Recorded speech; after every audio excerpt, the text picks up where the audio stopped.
تو ایمان چلا جائے. ضروری چیز ہے لیکن نہیں معلوم. اگر مان لیجئے کوئی آدمی نماز پڑھتا ہے، روزہ رکھتا ہے، قرآن کی تلاوت کرتا ہے اور یہ بھی عقیدہ رکھتا ہے کہ قرآن بہت اچھا کلام ہے، لیکن یہ عقیدہ رکھتا ہے کہ اللہ کا کلام نہیں ہے، ایمان نہیں رہے گا. قرآن مجید اللہ کا کلام ہے. الرحمن علم القرآن، رحمان نے قرآن کو سکھلایا ہے.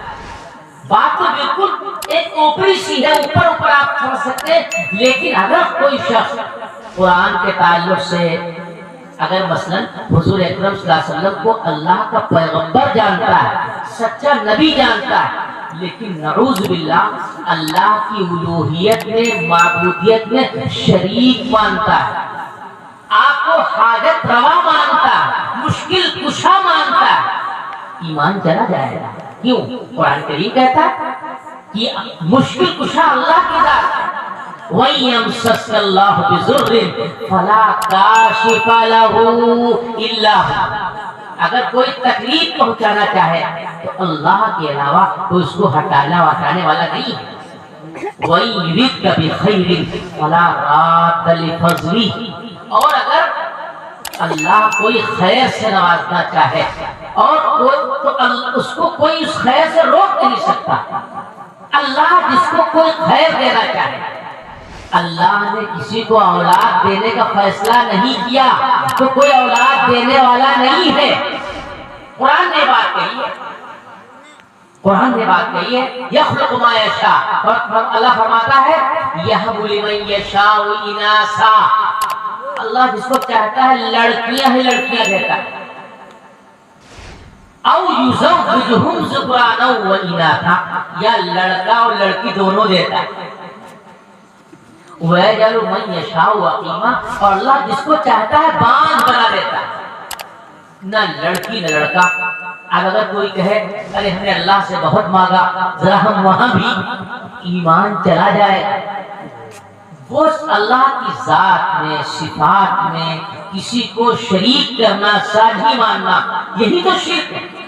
تو قرآن کریم نے فرمایا یا بنی لا تشرک باللہ، اے پیارے پیارے بیٹے اللہ کے ساتھ کسی کو شریک نہ کرنا. ان الشرک لظلم عظیم، شرک بہت بڑا ہے. اور یہ بھی نصیحت فرمائی یا بنی وامر بالمعروف ونہی عن المنکر. اے میرے پیارے بیٹے بھلائی کا حکم کرتے رہنا. ہمیشہ مسلمان جہاں موجود ہو خود بھلائی کرے بھی اور بھلائی کا حکم بھی کرے. آقا صلی اللہ علیہ وسلم آخری پیغمبر، اب کوئی نبی نہیں آنا ہے. حضور اکرم صلی اللہ علیہ وسلم کی تعلیمات قیامت تک باقی رہے گی، اللہ کا وعدہ. لیکن اگر ہم نے اپنی نسل پر محنت نہ کی، ہم نے اپنی ذات پر محنت نہ کی تو خدا خواستہ ہم الگ ہو سکتے ہیں. مانو باپ تو صف اول کا پابند، مسجد میں اذان کا پابند، اور ہم نے اپنی اولاد پر نماز کی محنت نہیں کی. ہم دفن ہونے کے بعد ہمارے گھر سے کوئی مسجد میں جانے والا نہیں. اگر ہم نے اولاد پر محنت کی ہوتی تو پھر ہم اس میں جواب دہ نہ ہوتے. اگر محنت کی ہم نے اپنی اولاد پر اور اس نے وہ نماز کی عادی نہیں بنی تو اللہ کے ہاں اس کی جواب دہی ہم پر نہیں ہوگی. اور ہم تو تہجد پڑھتے رہے، اشراق پڑھتے رہے، فرائض پڑھتے رہے، نوافل بھی ادا کرتے رہے، لیکن اپنے بیٹوں کو ہم نے فکر نہیں دلائی نماز کی تو اللہ کے ہاں پوچھ ہو جائے گی. اسی لیے قرآن کریم نے جہاں ہم کو نماز کا حکم دیا ہے وہیں یہ بھی حکم دیا وَأَمُرْ أَهْلَكَ بِالصَّلَاةِ. اے پیغمبر صلی اللہ علیہ وسلم اپنے گھر والوں کو نماز کا حکم کیجیے. قُوْا أَنفُسَكُمْ وَأَهْلِيكُمْ نَارًا. اے پیغمبر صلی اللہ علیہ وسلم، اے ایمان والو اپنے آپ کو اور اپنے گھر والوں کو جہنم کی آگ سے بچاؤ. یہ جو اولاد ہماری گود میں پل رہی ہے اس کو ایک ایک لمحہ اس کی اصلاح کی فکر کرنا. یہ جو موبائل ہمارے ہاتھوں میں ہے، آج بچے رو رہے ہیں موبائل تھما دیتے. موبائل بہت نقصان دہ چیز ہے. بے ضرورت بچے کے ہاتھ میں موبائل نہ دیا جائے. اور بڑا موبائل جس میں سب کچھ آتا ہے، وہ بے ضرورت جب تک بچہ سمجھدار نہ ہو جائے، اپنے نفع نقصان کو سمجھنے والا نہ ہو جائے، اس وقت تک اس کے ہاتھ میں دیا جائے۔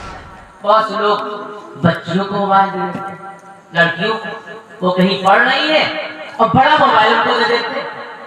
اولاً اگر ہماری بچی کہیں باہر پڑھ رہی ہے تو ہم انتظام اگر کر سکتے ہیں پڑھانا ہے تو خود اپنے ذریعے سے پہنچائیں اور خود لائیں، اور تعلیم گاہ بھی ایسی ہو جہاں لڑکیاں تعلیم حاصل کرتی ہوں، مخلوط اور ملی جلی تعلیم نہ ہو، کیونکہ ملی جلی تعلیم یہ بچے کو بنانے کا ذریعہ نہیں ہے، بگاڑنے کا ذریعہ ہے۔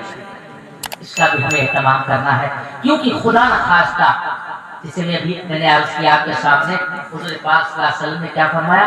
دعا سنائے، اللہم انی اسألک الصحۃ والعفۃ، اللہ ہم تجھ سے صحت مانگتے ہیں، عفت و پاک دامنی مانگتے ہیں۔ پاک دامنی بہت بڑی نعمت ہے۔ اگر ہمارا خاندان کسی بد کرداری بدعملی کی وجہ سے نعوذ باللہ غلط خاندان سے منسلک ہو گیا، بغیر نکاح میں کوئی گھر میں آ گیا، اگر کوئی ایسا واقعہ ہو گیا عفت و پاک دامنی تاثر ہو گئی، تو سب سے بڑی قیمتی دولت عفت و پاک دامنی ہی تو ہے۔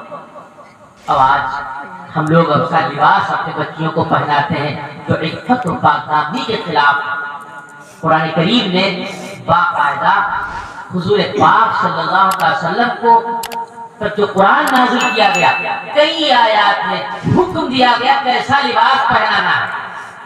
یا ایھا النبی قل لبناتک، اے پیغمبر صلی اللہ علیہ وسلم اپنی بیٹیوں سے کہہ دیجیے، والنسائک، اپنی بیویوں سے کہہ دیجیے، والنساء المؤمنین، اور ایمان والی عورتوں سے کہہ دیجیے کیا؟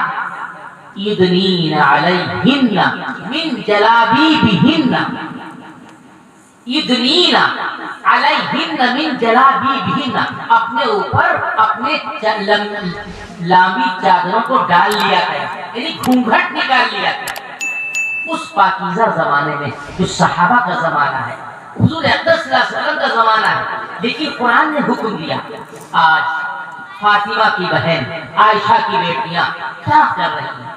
کہیں بھی آپ جائیے، شادی بیاہ میں جائیے، اچھے خاندانوں میں شادی بیاہ میں دیکھیے تو بے پردگی ہو رہی ہے۔ اس لیے لازم ہے کہ ہم عفت و پاک دامنی اور بچوں کی تعلیم و تربیت پہ پورا دھیان دیں، یہ انتہائی قیمتی سرمایہ ہے۔ اگر خدا نخواستہ بچپن سے ہماری بیٹی کی عادت بگڑ گئی، ہمارے بیٹے کی عادت بگڑ گئی، تو پھر پورا خاندان برا ہو جائے گا، پورے خاندان کے اخلاق خراب ہو جائیں گے۔ اس لیے میرے بھائیوں، میرے بزرگوں، دوستوں، اللہ سے